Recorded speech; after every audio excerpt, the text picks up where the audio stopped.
पहले शेर में इकबाल साफ कह रहे हैं, या तू अल्लाह का बन जा या फिर जमाने का गुलाम बनकर जियो, दरमियानी रास्ता नहीं है।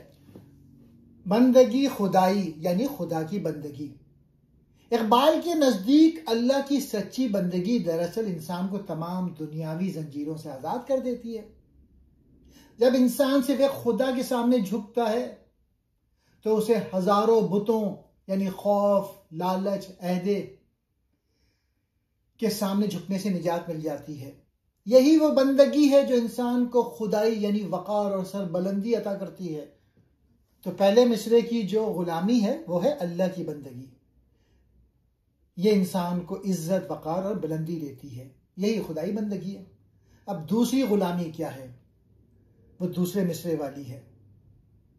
दुनिया, ताकतवर लोग, नफ्स या हालात की गुलामी, ये इंसान को भिखारी बना देती है। गदाई बंदगी है, गदाई जमाने की बंदगी। इसके बरक्स जो शख्स खुदा को छोड़कर मादी दुनिया, हालात के जबर या वक्त के ताकतवर लोगों के सामने सर झुकाता है, वो बंदा जमाना बन जाता है। इकबाल इसे गदाई या भीख मांगना करार देते हैं, क्योंकि ऐसा शख्स अपनी खुदी खो देता है और दूसरों के रहम और करम पर होता है। गाफिल न हो खुदी से, कर अपनी पासबानी, शायद किसी हरम का तू भी है आस्ताना। अल्लामा इकबाल का ये शेर उनके फलसफा खुदी को एक नहायत खूबसूरत और बसीरत अफरोज पहलू पेश करता है। इस शेर में वो इंसान को उसकी अपनी कदर कीमत और उसके अंदर छुपी हुई रूहानी अजमत की याद दहानी करा रहे हैं। खुदी से गाफिल ना होना यानी अपनी पहचान। इकबाल फरमाते हैं कि ए इंसान, अपनी जात और अपनी हकीकत से बेखबर ना रहे। खुदी से मुराद अपनी रूह की बेदारी, खुद शनासी और अल्लाह की दी हुई सलाहियतों पर भरोसा करना है। अगर इंसान अपनी हकीकत से गाफिल हो जाए तो वो मादी दुनिया के अंधेरों में भटक जाता है। अपनी पासबानी, अपनी हिफाजत करना। पासबानी का मतलब है पहरा देना या हिफाजत करना। इकबाल इंसान को नसीहत कर रहे हैं कि अपनी खुदी की हिफाजत कर, इसे दुनियावी लालच, जिल्लत और दूसरों की गुलामी से बचा कर रख। अपनी गैरत और अना को कभी ठेस न लगने दे। शायद किसी हरम का तू भी है आस्ताना। यहां इकबाल इंसान के मुकाम को एक हरम, मुकद्दस जगह जैसे काबे से तशबीह दे रहे हैं।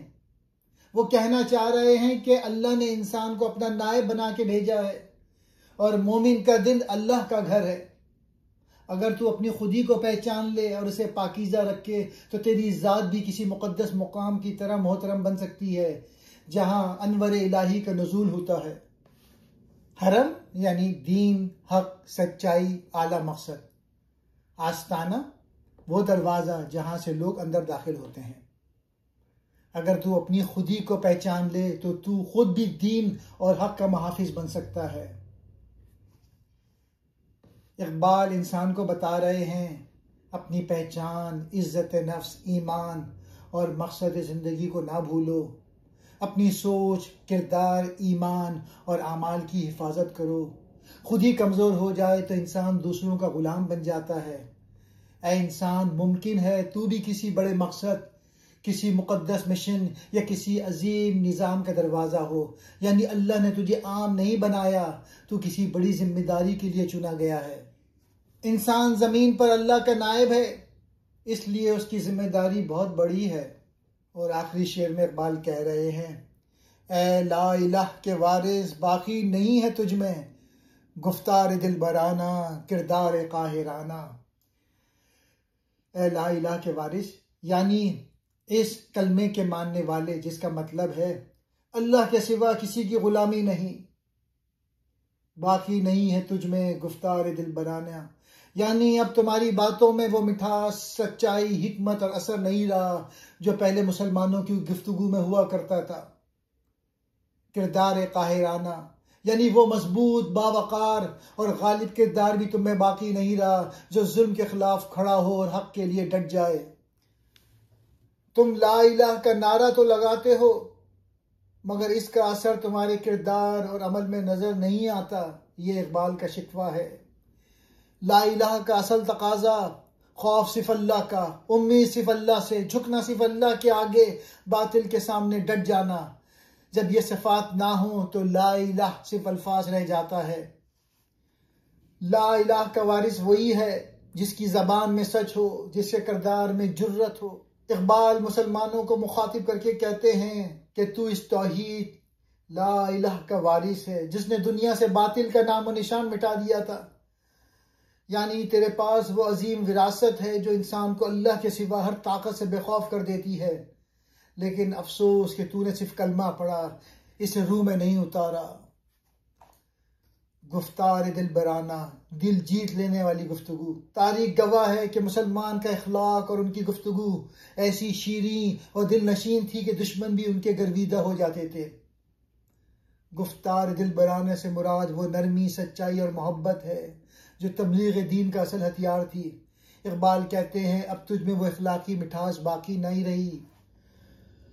किरदार काहिराना, रोबदार और मजबूत अमल। काहिराना का मतलब यहाँ जुल्म करना नहीं बल्कि बातिल के सामने चट्टान की तरह मजबूत होना है। ऐसा रोब जो हक की ताकत से पैदा होता है। इकबाल के नज़दीक इस सच्चे मोमिन का किरदार ऐसा होना चाहिए कि बातिल कुव्वतें उससे लर्जा खा जाएं। इकबाल आखिरी शेर में एक तजाद बयान कर रहे हैं कि मोमिन को अपनों के लिए रेशम की तरह नरम, गुफ्तार दिल बराना होना चाहिए था और बातिल के लिए फौलाद की तरह सख्त, किरदार काहिराना होना चाहिए था। लेकिन आज के जो मिल्लत के लोग हैं इन दोनों खुसूसियत से महरूम हो चुके हैं। ना उनकी बात में वो असर रहा जो दिलों को मोह ले और ना उनके अमल में वो क़ुव्वत रही जो दुनिया का नक्शा बदल दे। इकबाल के नज़दीक ज़वाल का इलाज दोबारा इन्हीं सफ़ात को अपनाना है। ज़बान में सच, दिल में यकीन, अमल में ताकत, किरदार में अदल।